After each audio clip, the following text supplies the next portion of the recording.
Bueno, querido José María Amarilla, experto en inteligencia artificial. Inteligencia artificial estamos incursionando fuertemente a partir de este año también. ¿Qué tipo de inteligencia? Vos sos experto en inteligencia de defensa. Inteligencia, o sea, en seguridad y defensa. Seguridad y defensa. Inteligencia aplicada a seguridad y defensa. Pero inteligencia artificial es un elemento que estamos fuertemente incorporando como herramienta a partir de este año, ¿verdad? Sobre todo para el manejo de bases de datos grandes, para elaboración de escenarios predictivos, ese tipo de cosas, ¿no? Decime, ¿estamos nosotros en desventaja respecto a la seguridad? ¿Hay mucha inseguridad acá en Paraguay ahora mismo? Inseguridad, así como un tema global, delictivo, etcétera. Si ponemos, o sea, mucho depende de la valoración que le des, ¿verdad? Comparados con Argentina, con Brasil, incluso con Uruguay, que tiene fama de ser un país muy seguro, nosotros tenemos menos de una tercera parte de los indicadores que tiene Uruguay. Por ejemplo, ellos le llaman le llaman rapiñaje al tema de, por ejemplo, de los motochorros, tortoleros y ese tipo de cosas, ¿verdad? Y hay mucha criminalidad ahora en Uruguay. Sí, no, históricamente hay. Siempre estuvimos por debajo de esos indicadores. ¿Y después? El problema que tenemos en Paraguay, por lo menos en mi opinión, es que somos muy inerciales. Nunca estamos tomando la iniciativa. Siempre estamos en términos, salvo momentos excepcionales, ¿verdad? En términos generales siempre estamos reaccionando a algún estímulo, ¿verdad? Sobre todo a las tapas de los diarios, los titulares de los noticieros, etc. O sea, los diarios mueven al gobierno siempre. En general. Los medios. O sea, es muy raro encontrar momentos en los que el Estado paraguayo, en cualquiera de sus instancias, sea legislativa, del Poder Ejecutivo, o incluso cuestiones como los poderes jurisdiccionales, o sea, la Fiscalía General del Estado, la Corte Suprema, etcétera, es difícil encontrar que tomen iniciativas en materia de combate a la criminalidad, ¿verdad? Porque también tenemos un cassette que viene de la época del Rubio de Stroessner, ¿verdad? Que la calle es de la policía y que la seguridad es un tema de la policía. Y ahora asumió de vuelta. Otro Sí. Rubio, digo, Marco Rubio. Sí, otro Rubio, pero del norte. ¿Y cómo viste toda esa seguridad, o cómo seguís viendo la supuesta alta seguridad que tiene Trump, que lo rodea a Trump? Uno puede percibir de que realmente ellos están afilados con eso y que realmente hay mucha seguridad en torno al presidente, al vicepresidente, a las autoridades. Hay mucha diferencia allá respecto a este hemisferio nuestro del sur, digamos. Muchísima diferencia. O sea, para que tengas una idea, el servicio secreto de los Estados Unidos es el equivalente de lo que sería acá la escolta presidencial paraguayo, ¿verdad? Solo que el servicio secreto funciona como un órgano multidisciplinario. O sea, ahí tienen tareas de orden público, tareas de policía. En Washington, por ejemplo, vas a ver en la calle gente del servicio secreto uniformados como policía, camisa blanca, un pantalón oscuro, y una chaqueta oscura en época de invierno, obviamente, ¿verdad? Y con la clásica imagen del aparato de radio colgando del hombro derecho, ¿verdad? Y a través de como elemento de comunicación. Es decir, ellos tienen tareas de orden público, tienen tareas de protección de personas, tienen tareas obviamente de inteligencia como una cuestión base del trabajo, ¿verdad? El presidente de los Estados Unidos recibe miles de amenazas por día, por ejemplo. ¿Ah, sí? Y una de las tareas es ver cuáles tienen credibilidad eventual, ubicar el origen y actuar en consecuencia, ¿verdad? La mayoría de ellas obviamente son cuestiones que no tienen un basamento real, ¿verdad? El servicio secreto también hace investigaciones, también hace la protección táctica de los dignatarios, es decir, del presidente y vicepresidente, hacen sus misiones de avanzada, ven en qué lugares van a estar, cómo se van a mover, qué tipo de información de inteligencia hay en los lugares donde ellos están yendo, y así sucesivamente. O sea, el servicio secreto en Estados Unidos tiene un presupuesto que es miles de veces superior a lo que vemos en general en América Latina, ¿verdad? Tal vez Brasil tenga algo parecido, pero mucho menos formal, mucho menos abarcante, y mucho más mezclado con otras instituciones como la Policía Federal, por ejemplo, en el caso de Brasil. Y además, en Estados Unidos, el servicio más general, que no es solamente del Poder Ejecutivo, recae a través del DSS, el Servicio de Seguridad Diplomática, que depende del secretario de Estado, en este caso del señor Marco Rubio, ¿verdad? Él tiene su propio servicio secreto, que además es la escuela de formación del Servicio de Seguridad Diplomática de Naciones Unidas, que es el UNDSS, o sea, UNDSS, ¿verdad? UN Diplomatic Security Service, que también tiene mucha relevancia por lo siguiente: cualquier mandatario, cualquier dignatario que vaya a una misión a Naciones Unidas, por ejemplo la Asamblea General, el Consejo de Seguridad, los consejos de seguridad alimentaria del mundo, etcétera, etcétera, su protección recae bajo la responsabilidad especial del UNDSS, ¿verdad? Del Servicio de Seguridad, o sea, del Diplomatic Security Service de Naciones Unidas, ¿verdad? El Servicio de Seguridad Diplomática. O sea, en ese sentido hay varias capas en Estados Unidos, algunas solventadas por el propio gobierno de Estados Unidos y otras por todos los gobiernos del mundo, en teoría, aunque en realidad la mayor parte de los fondos también pone a Estados Unidos, como en el caso de los servicios dedicados a Naciones Unidas, ¿verdad? A los mandatarios del mundo. Así que sí, o sea, a tu pregunta inicial. Y acá entran las familias también, tanto del presidente como del vicepresidente, ¿no? Completamente, los hijos, los parientes cercanos, todo el entorno de lo que pudiera afectar a la seguridad física o incluso a la reputación del Poder Ejecutivo de Estados Unidos está bajo responsabilidad del servicio secreto. Y los expresidentes también, ¿verdad? Y sus familias. Decime una cosa. Vos habrás, qué sé yo, analizado lo que pasó allá con nuestro presidente, si realmente fue invitado o no, pero ¿cómo ves esto que pasó?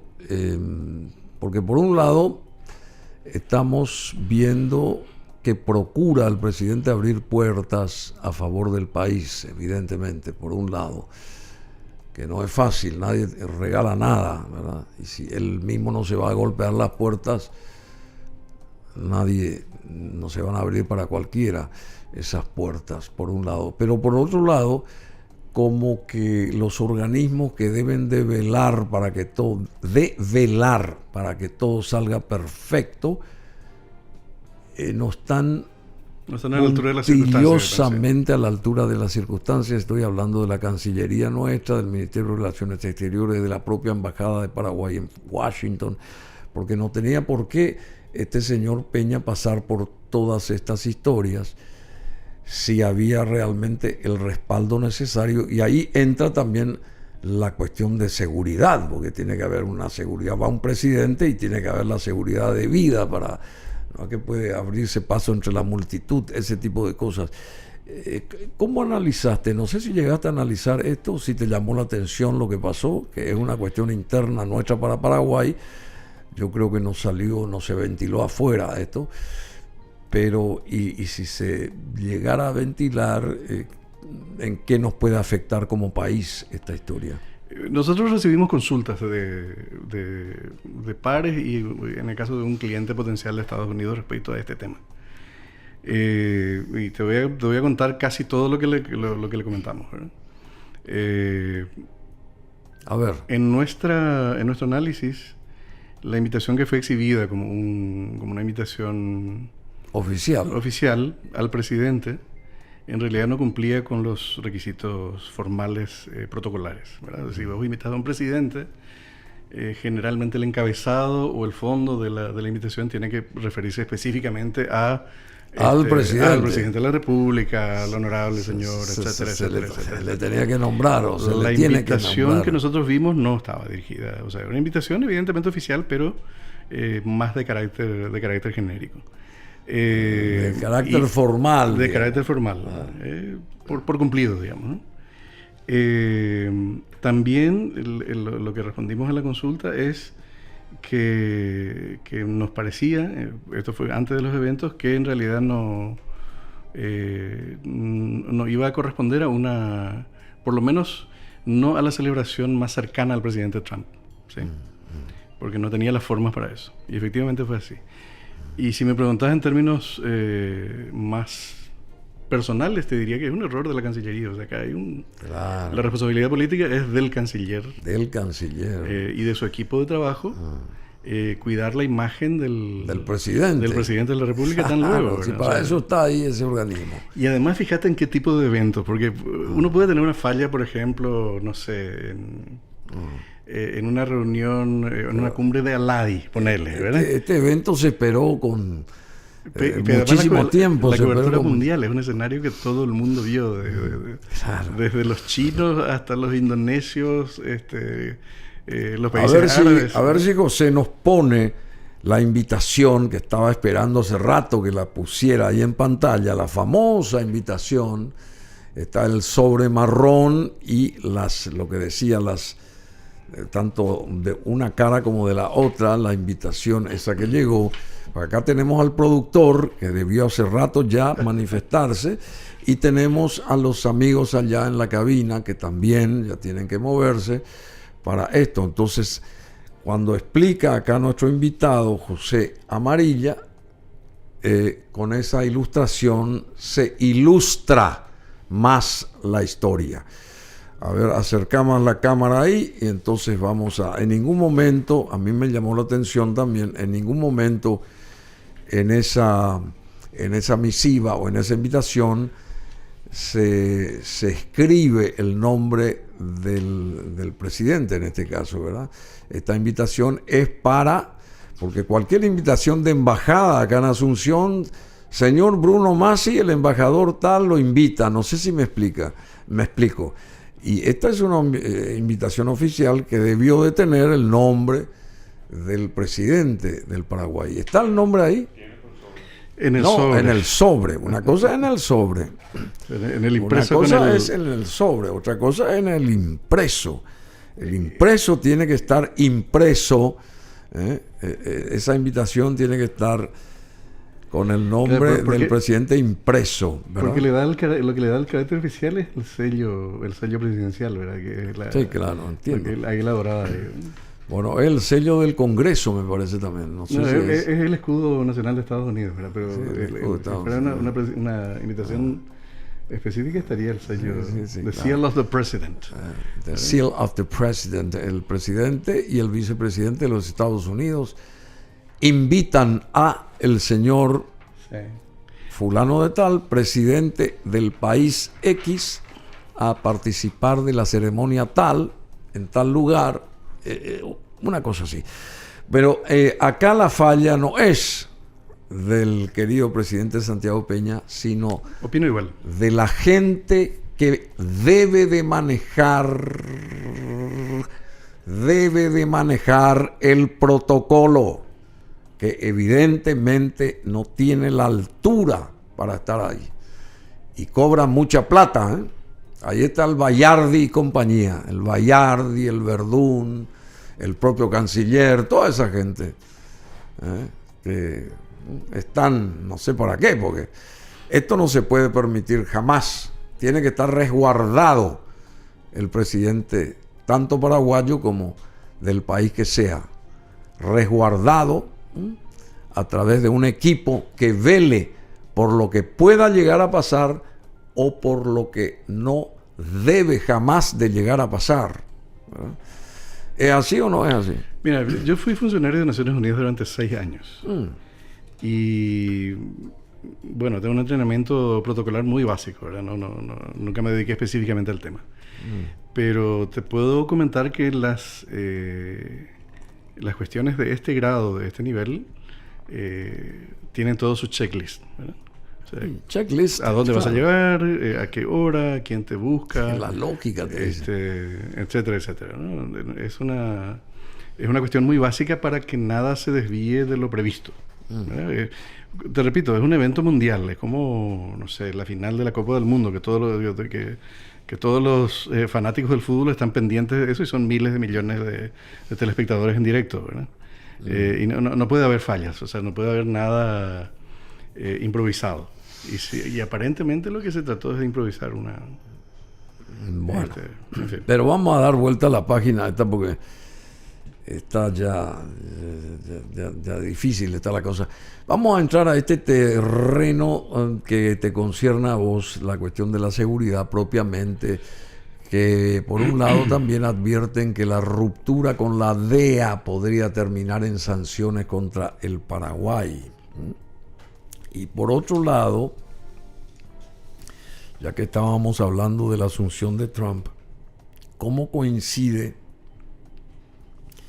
que al asumir este señor al día siguiente lo sacan de la embajada de Estados Unidos acá, al famoso Oxfield?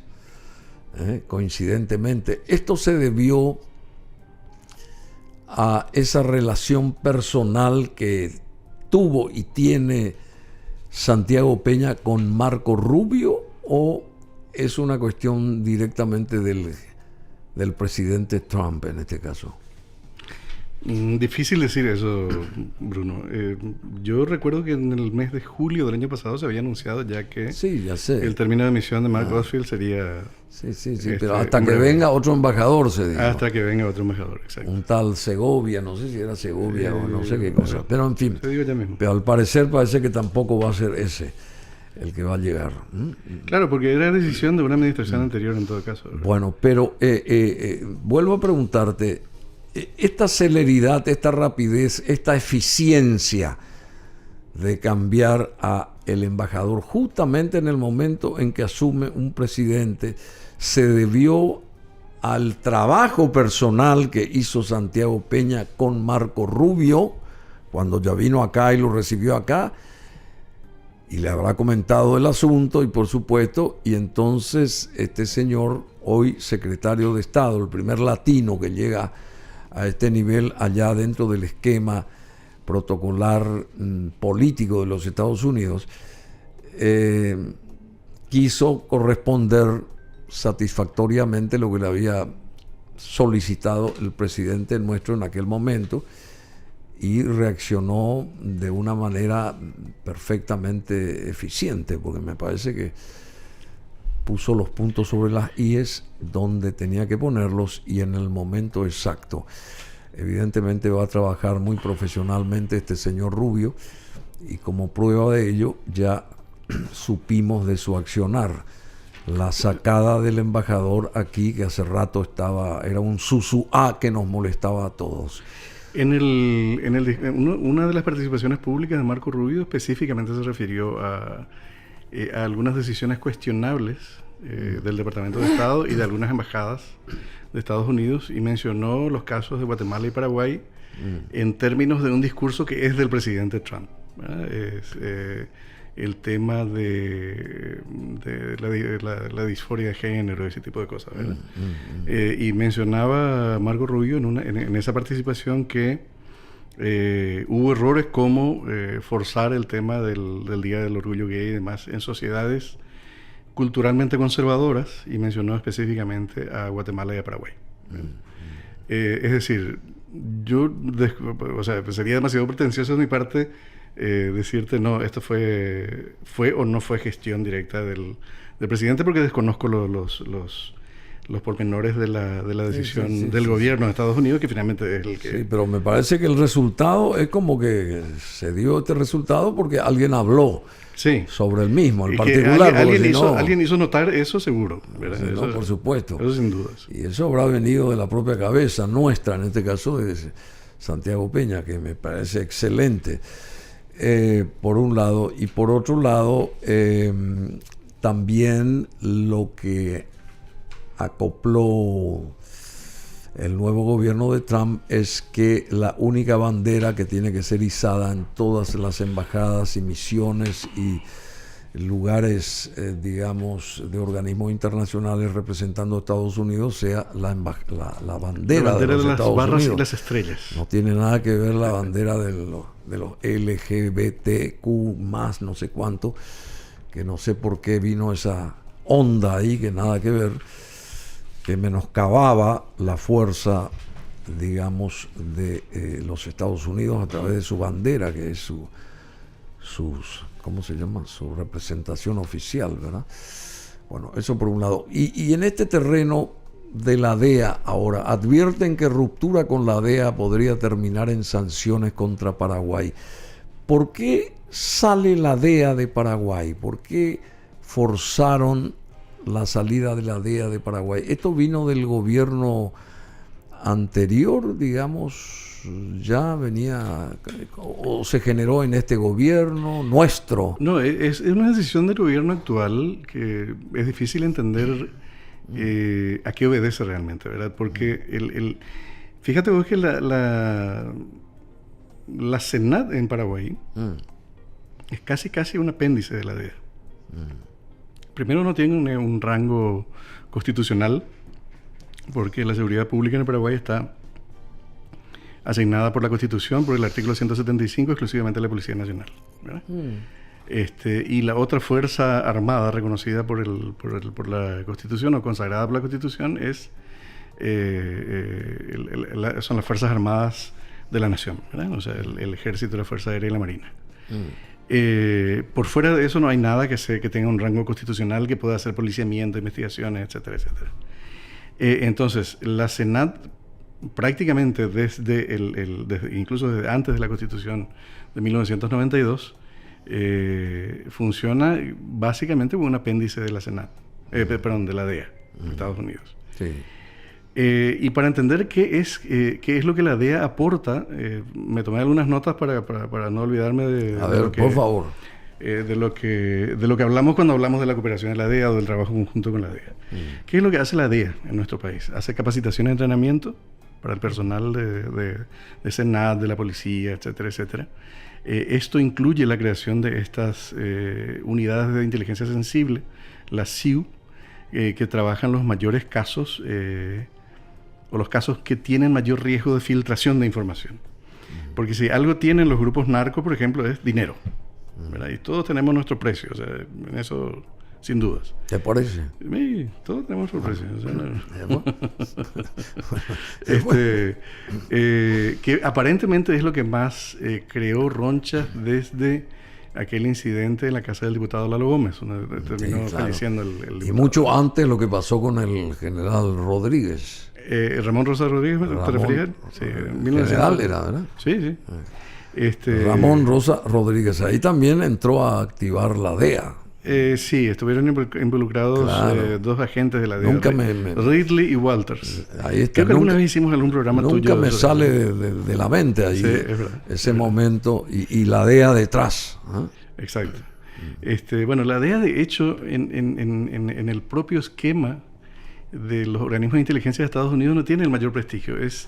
Si mal no recuerdo, es la última o la penúltima de las agencias de inteligencia de los Estados Unidos en materia de financiamiento, lo cual revela su escasa importancia que le dan, digamos, ¿verdad? Pero para nosotros sí es importante, porque te dan capacitación y formación de estos grupos especiales, intercambio de inteligencia, porque acuérdate que nosotros, por ejemplo, en el campo de la cocaína no somos un país productor realmente, somos un país de tránsito y de acopio. Y no tenemos inteligencia en los países productores como Bolivia, Colombia, Perú, o en los países consumidores como en Brasil, en Europa, en Estados Unidos. Los que tienen inteligencia hecha en esos lugares son los de la DEA. O sea, si vos sacás a la DEA de la Senat, te quedás sin todo ese material de inteligencia que te pudiera indicar que hay un fulano de tal de Estados Unidos o de Brasil. O sea, perdón, todos los países tienen que estar conectados a la DEA. Hay países que producen su propia inteligencia de alta calidad y que tienen incluso agentes para que se afuera. Tenga una visión real de lo que está pasando. Sí, solo que nosotros no tenemos esa capacidad. Brasil sí, por ejemplo, tiene. Brasil tiene agentes en Paraguay, en toda Sudamérica para empezar, y probablemente en Centroamérica y el Caribe también, ¿verdad? Porque tiene intercambio, fronteras, etcétera, con la mayoría de estos países. Brasil tiene frontera con todos los países de Sudamérica, excepto con Chile y con Ecuador. ¿Sí? Excepto con Chile y Ecuador, sí, exactamente. Todo el resto sí es fronterizo con Brasil, por lo tanto es de su interés primario. La DEA también ayuda a la implementación de leyes y políticas. Varias de las leyes que tenemos relacionadas con el control de drogas ilícitas fueron aportes directos o indirectos de la DEA y por lo tanto del gobierno de Estados Unidos. ¿Sí? Y asistencia en la lucha contra el tema de lavado de dinero también. Que eso también implica recursos humanos, materiales, tecnológicos y sobre todo financiación de estos mecanismos como CEPRELAT, por ejemplo.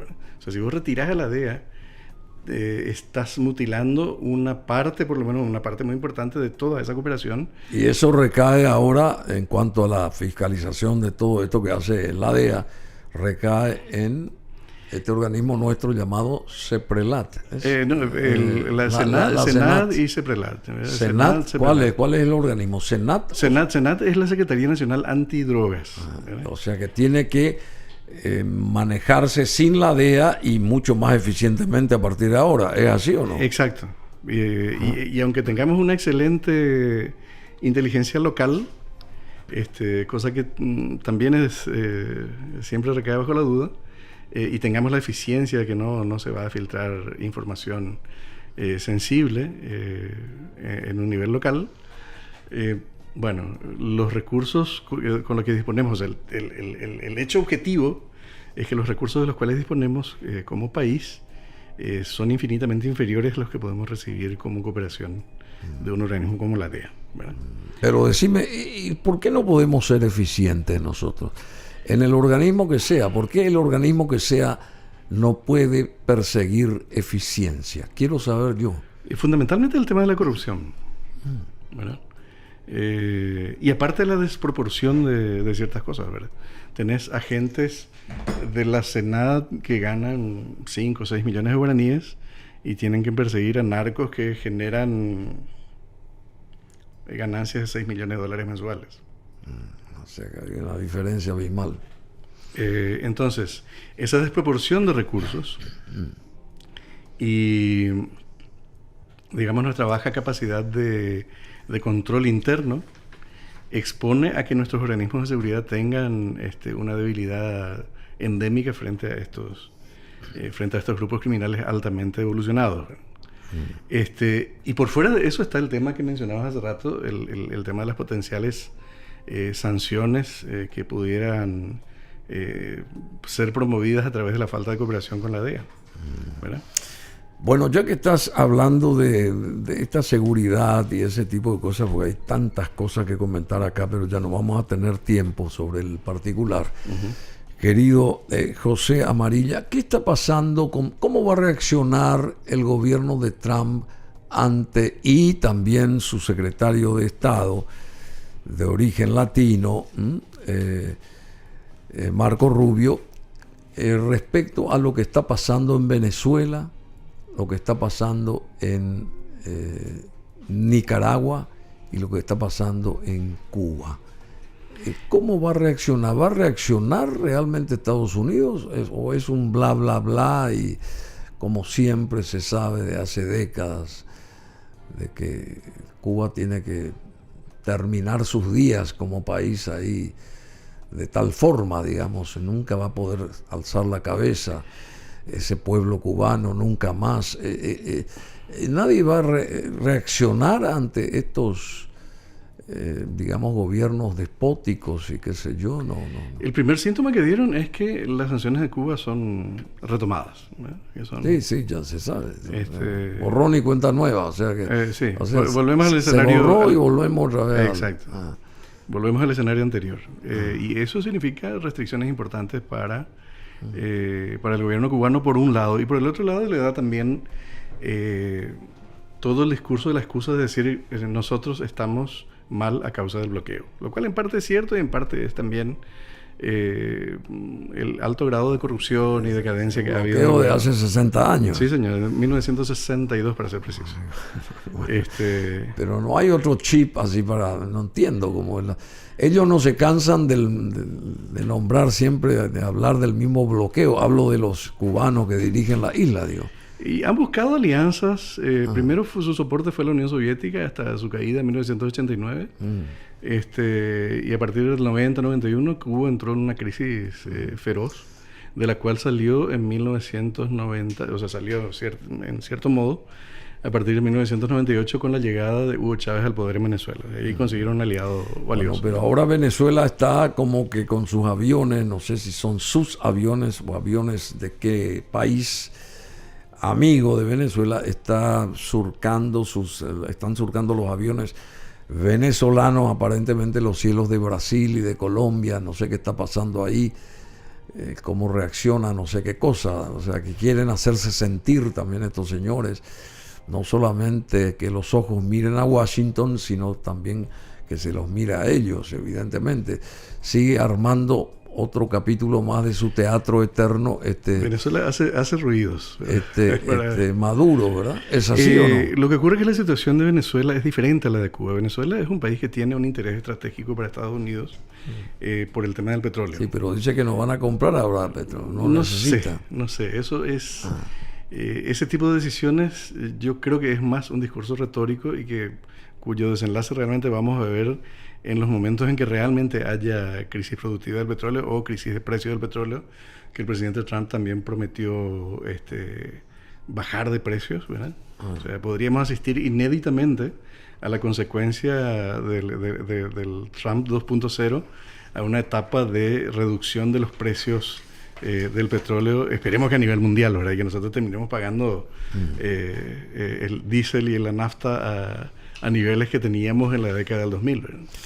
Bueno, querido José María Amarilla, tenés que volver otra vez, porque hay muchas cosas que quiero consultarte y ya el tiempo se acaba.